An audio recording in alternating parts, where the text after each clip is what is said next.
been a few days since Formula One's much vaunted 2021 regulations were rubber stamped and revealed to the world. We've had the chance for the dust to settle, to speak to teams and drivers, and to really dig into the many, many pages of rules and documentation. That's just 1/3 of the regulations. I'm joined by Scott Mitchell to give our verdict on the regulations.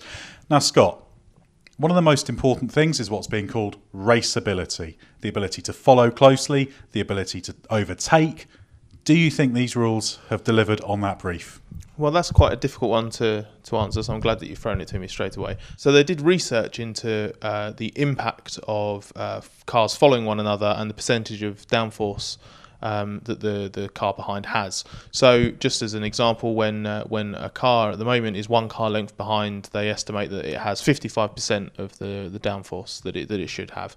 And then 3 cars behind it's 68%, and then obviously the further you are behind, the more downforce you've got available. And the idea is that the work that they've done for 2021 will up that massively. So 1 car length behind, they'll have 30% more downforce than they've got at the moment, or 30% of the maximum available downforce that they've got, and it will get higher and higher again. The idea is that there's magnitudes of improvements made in terms of following car, and if the numbers are anywhere near as good as this, then those regulations will be a success. But the key is obviously, it looks nice in principle, but does it work in practice? Well, the moves are sensible, moving more towards ground effect. They've pretty much wiped out the overly elaborate barge boards, great amount of simplification of it.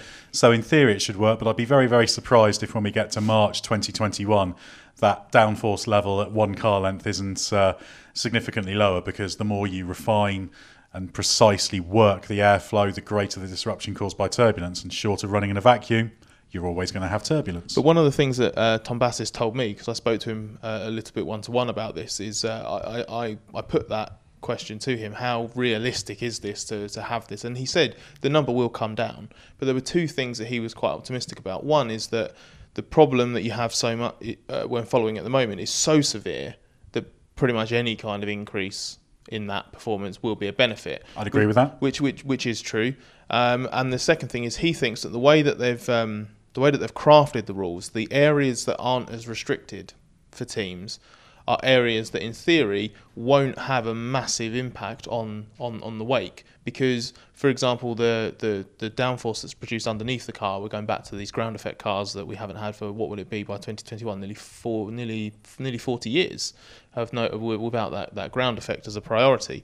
And what Tom Bassis claims is that actually if teams are able to clean it up in that way, and you have the air going under the car more efficiently, and then therefore whatever you do with it, whether it's the floor, the diffuser, what you can do within the regulations, the idea is that actually that's better for the car behind than when the aero is generated, downforce is generated on top of the car. So actually, the more teams do for development in those areas, it won't hurt the numbers as dramatically as aero development in the current era is. So they're actually quite optimistic that the teams won't find ways to completely destroy this. But I agree with what you said. I'm not expecting us to get to 2021 and all of a sudden we'll have these brilliant 6-car trains that we see in MotoGP, for example, and people will just be overtaken left, right and centre. That would be quite unrealistic. Certainly the move to underbody as opposed to top body aero is a very, very good move. Now, how about the pace of the cars? Will they be quick enough, because they are going to have less downforce? That one's difficult, because you speak to the drivers and they seem to flip-flop a little bit over what they say, because they talk really positively about this breed of car. And the drivers love the high downforce cars as of 17. Exactly, but they also talk about actually being 2-3 seconds a lap slower is a worthwhile trade if it means that you can race better. And that will be put to the test in 2021, because the cars, I think they're estimating, will be 3.5 seconds slower than they are now. And then obviously with aero developments and the developments within the car, how much of that pace do you bring back? So will it really be only a couple of seconds off the pace? I think it's a worthwhile trade. I think if the cars are 2-3 seconds slower, I don't think you're massively going to notice that to the naked eye. And cars can follow better. They also have less downforce and braking performance when they get to the corners. And obviously they're not going through the corners as fast either. That's where a lot of the lap time loss will be. Then maybe we will genuinely see more overtaking. But obviously all of that will be rendered redundant if the big 3 teams develop a car that's considerably better than the midfield, which is what a few people fear will happen. And when it comes to this, the thing that's not yet set is the 2021 tyres. The target letter, you need the tyres to be more robust, less sensitive to temperature, etc., so they can be more consistent. It's not necessarily about how fast the cars are at peak, but it's running at that peak more often. They don't do that enough currently. Now, how about the cost cap? That's been set at $175 million per team. There's financial regulations are very in-depth. Drivers are exempted. The top 3 highest earning employees are exempted. And there's a bunch of things, procedural things, process things that are exempted. And there's various mechanisms in the regulations that put a dollar value, and it's all done in dollars, but there's conversion rates in there, based upon if you give it to another part of your company to do, there is still a dollar value attached to that work. So is the cost cap A good idea, and B, has it been structured correctly? I don't know if it's been structured correctly, because as I understand it, the teams are currently having many well-trained lawyers go through the financial regulations. So I haven't got a hope in hell of saying exactly how well they're structured. Creative accounting is a very powerful weapon. Yeah, that's true. So I will go out on a limb and say, actually, look, it's very clear that a massive amount of work has gone into the financial regulations. I think that the cost cap is a good idea. I was actually quite a fan of the idea to bring the cost cap in a year before the new car rules, because then everyone's working under the same financial playing ground, so to speak, and well, more or less, because some of the smaller teams still won't meet that $175 million cost cap, because then everyone's working to the same set of rules with roughly the same money. But if they find a breach, they're going to be really, really strict on it. They're talking about maybe even, it'll cost you your championship if you're found to have breached them severely. But there's a comprehensive list of potential penalties, a big sliding scale from the mildest to the most severe.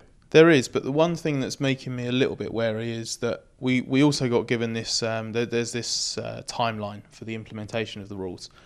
And the thing that worries me, I'm just looking at it here, and it's only March 31st, 2022 that you have the mandatory submission of your data for the previous season.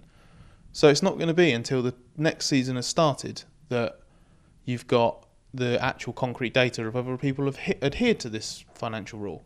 So let's say, for argument's sake, one of the teams, I won't name anyone by name because that will open up a legal minefield. Let's say one of the teams decides to go over that budget by 5 million, 10 million, whatever, test the waters, or maybe they do it by accident.